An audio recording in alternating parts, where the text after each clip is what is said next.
बच्चों, कैसे आप सब। तो आज से हम लोग शुरू करने वाले हैं फिजिकल केमिस्ट्री क्लास 12th का। और इस फिजिकल केमिस्ट्री में पहले देखते हैं हम लोग को कौन कौन सा चैप्टर पढ़ना है, फिर कौन सा चैप्टर हम लोग पहले शुरू में स्टार्ट करेंगे। वैसे तो हेडिंग तो लगाए दिए हुए हैं पहले ही, सॉलिड स्टेट को पढ़ना है, लेकिन पहले ये भी तो देख लें फिजिकल केमिस्ट्री में कौन कौन सा चैप्टर है। तो पहले हम लोग देखते हैं फिजिकल केमिस्ट्री में चैप्टर कौन कौन सा है ना। क्योंकि चैप्टर जब तक पता नहीं चलेगा, फिजिकल केमिस्ट्री में पता चला कोई चैप्टर गायब करते हैं हम तो चलिए हम लोग देख लेते हैं फिजिकल केमिस्ट्री। कौन सा केमिस्ट्री? Physical chemistry. तो बच्चों इस फिजिकल केमिस्ट्री में हम लोग को पढ़ना होता है टोटल कितना चैप्टर? टोटल पढ़ना पड़ेगा हम लोग को 5 चैप्टर।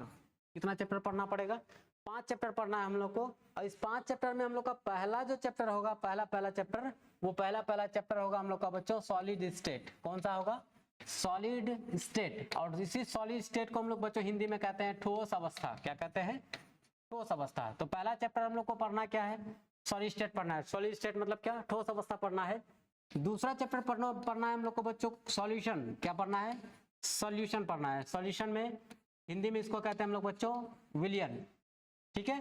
तीसरा चैप्टर बच्चों हम लोग को पढ़ना है केमिकल काइनेटिक्स। क्या पढ़ना है?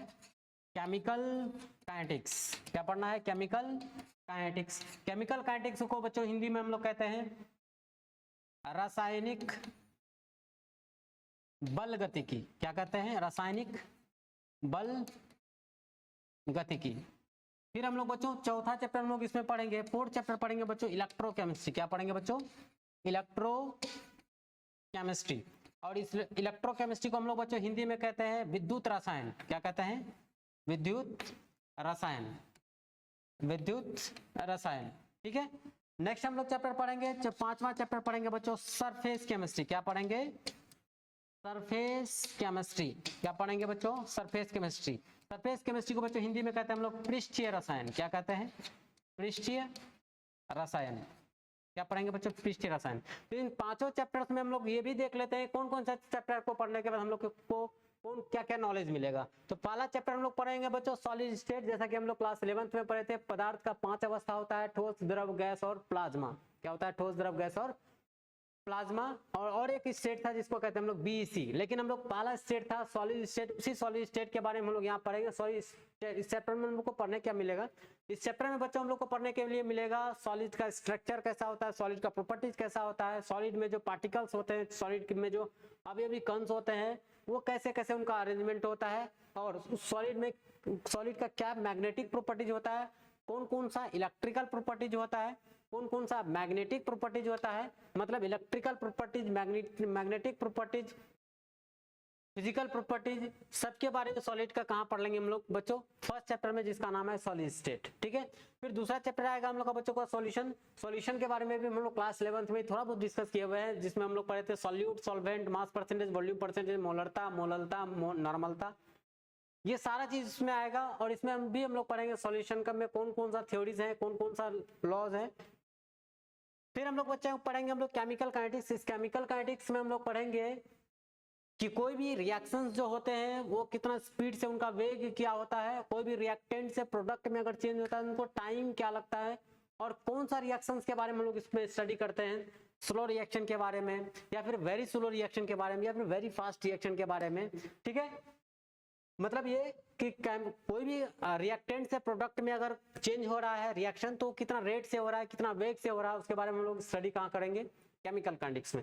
नेक्स्ट आएगा हम लोग का इलेक्ट्रोकेमिस्ट्री। इलेक्ट्रोकेमिस्ट्री में हम लोग पढ़ेंगे बच्चों कि केमिकल एनर्जी को इलेक्ट्रिकल एनर्जी में कैसे चेंज करते हैं, या फिर इलेक्ट्रिकल एनर्जी को केमिकल एनर्जी में कैसे कन्वर्ट करते हैं इलेक्ट्रोकेमिस्ट्री में। फिर हम लोग पढ़ेंगे बच्चों सरफेस केमिस्ट्री। सरफेस केमिस्ट्री में हम लोग पढ़ेंगे कि कोई भी एक मैटर के सरफेस पर कौन कौन सा फेनोमेनन हो रहा है, कौन कौन सा घटना हो रहा है, सब कोई भी पदार्थ का सरफेस पर होने वाले घटनाओं के बारे में हम लोग कहाँ पढ़ेंगे? फिर से पढ़े सॉलिड स्टेट में पढ़ेंगे हम लोग सॉलिड का फिजिकल प्रॉपर्टीज, सॉलिड का फिर पढ़ेंगे इलेक्ट्रिकल प्रॉपर्टीज, सॉलिड का पढ़ेंगे हम लोग मैग्नेटिक प्रॉपर्टीज, सॉलिड का पढ़ेंगे हम लोग डिफेक्ट, कौन कौन सा उसमें डिफेक्ट पाया जाता है। फिर पढ़ेंगे हम लोग सॉल्यूशन का प्रॉपर्टीज पढ़ेंगे, और इसी चैप्टर में इसका कंसंट्रेशन पढ़ेंगे, कौन कौन सा लॉ है, कौन कौन सा थ्योरी है सॉल्यूशन को लेकर के। फिर पढ़ेंगे हम लोग केमिकल काइनेटिक्स। केमिकल काइनेटिक्स में हम लोग पढ़ेंगे कोई भी रिएक्टेंट प्रोडक्ट में जो चेंज होता है वो किस रेट से होता है, किस वेग से होता है।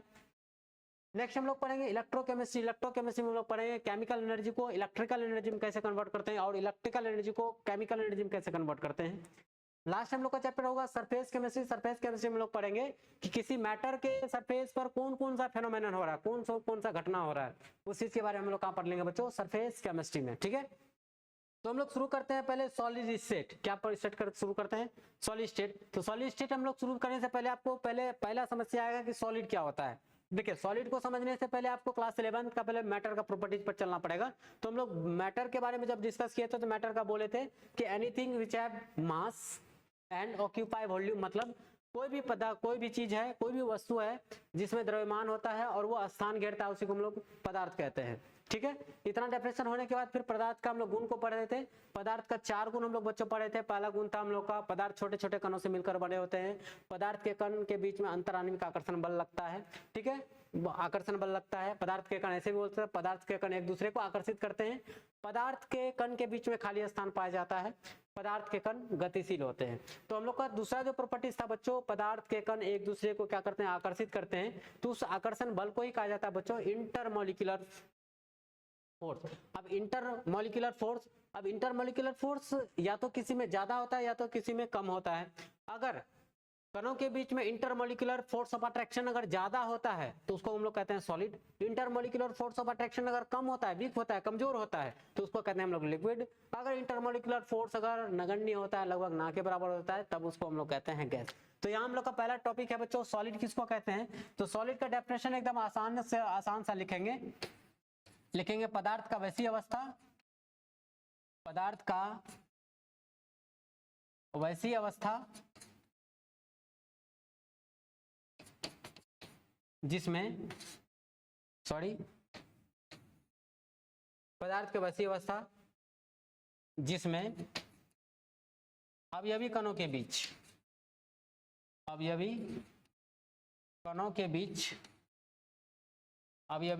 बीच प्रबल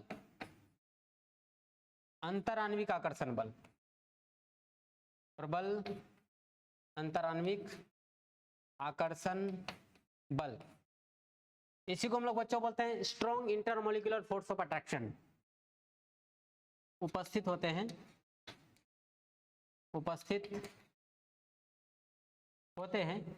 ठोस कहलाता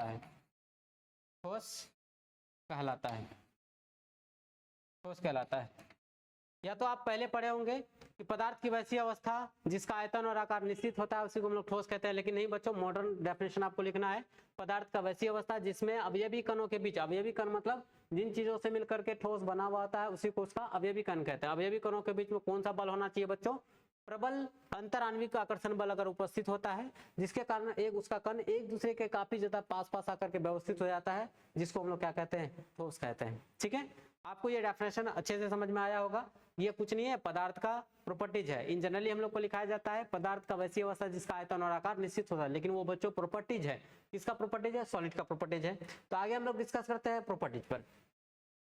नेक्स्ट है बच्चों हम लोग का प्रॉपर्टीज ऑफ सॉलिड, मतलब ठोस का गुण। अब ठोस का बच्चों गुण क्या क्या होता है, तो पहला बच्चों गुण वही लिखते हैं, ठोस इसका आयतन एवं आकार निश्चित होते हैं। क्या होते हैं बच्चों, निश्चित होते हैं।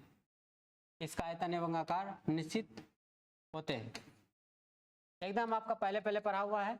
दूसरा, अब देखिए आयतन और आकार निश्चित होने के हम लोग डेफिनेशन में क्या लिखे, अंतराण्विक आकर्षण बल ज्यादा होगा। अंतराण्विक आकर्षण बल बच्चों अगर ज्यादा होगा तो ठोस का कण एक दूसरे के काफी ज्यादा पास आकर व्यवस्थित हो जाएगा। अगर पास आकर के व्यवस्थित हो जाएगा तो उनके कणों के बीच में खाली स्थान क्या पाया जाएगा, लगभग ना के बराबर।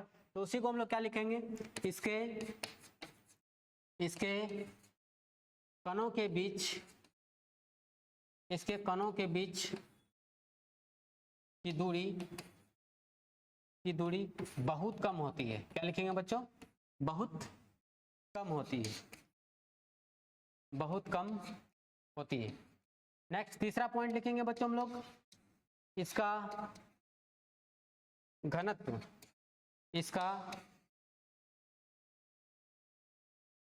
घनत्व द्रव और गैस की तुलना में ज्यादा होता है। इसका घनत्व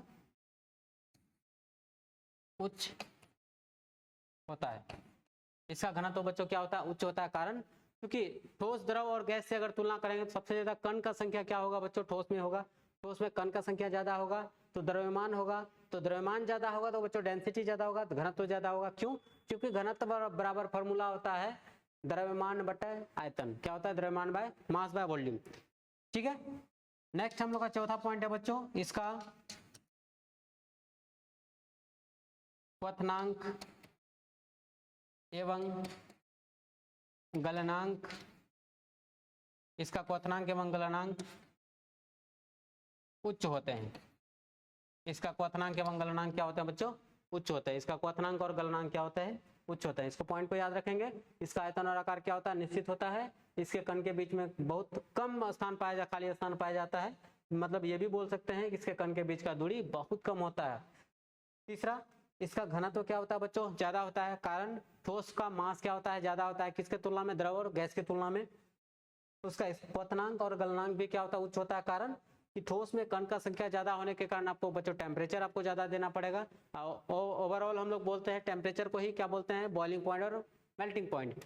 और क्वथनांक, जैसे हम लोग बॉइलिंग पॉइंट का सुने होंगे डेफिनेशन, कि वह ताप जिस ताप पर किसी द्रव का वाष्प दाब अधिकतम हो जाता है, वाष्प दाब वायुमंडलीय दाब के बराबर हो जाता है, उसी को हम लोग क्या कहते हैं? क्वथनांक कहते हैं। फिर से सुने, वह ताप जिस ताप पर किसी द्रव का वाष्प दाब वायुमंडलीय दाब के बराबर हो जाता है, उस ताप को ही क्या कहा जाता है बच्चों? क्वथनांक कहा जाता है। और वह ताप जिस पर कोई ठोस पदार्थ गलना प्रारंभ कर देता है बच्चों, उसी को हम लोग क्या कहते हैं? गलनांक कहते हैं। ठीक है। मतलब ओवरऑल आप याद रखेंगे, टेम्परेचर को क्या कहते हैं बच्चों? क्वथनांक और गलनांक कहते हैं। जहां आपको ज्यादा टेम्परेचर देना पड़े कोई भी लिक्विड को उबालने के लिए, उसका हम लोग कहेंगे बॉइलिंग पॉइंट क्या होगा? क्वथनांक क्या होगा? ज्यादा होगा।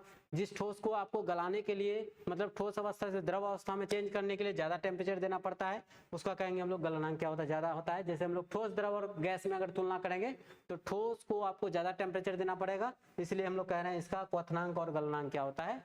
ज्यादा होता है। ठीक है। और भी प्रॉपर्टीज हम लोग का रह गया है, और भी लिख देते हैं। ठीक है। पांचवा प्रॉपर्टीज है बच्चों, ठोस कठोर होते हैं। ठोस कठोर होते हैं। नेक्स्ट प्रॉपर्टीज है बच्चों, छठा पॉइंट,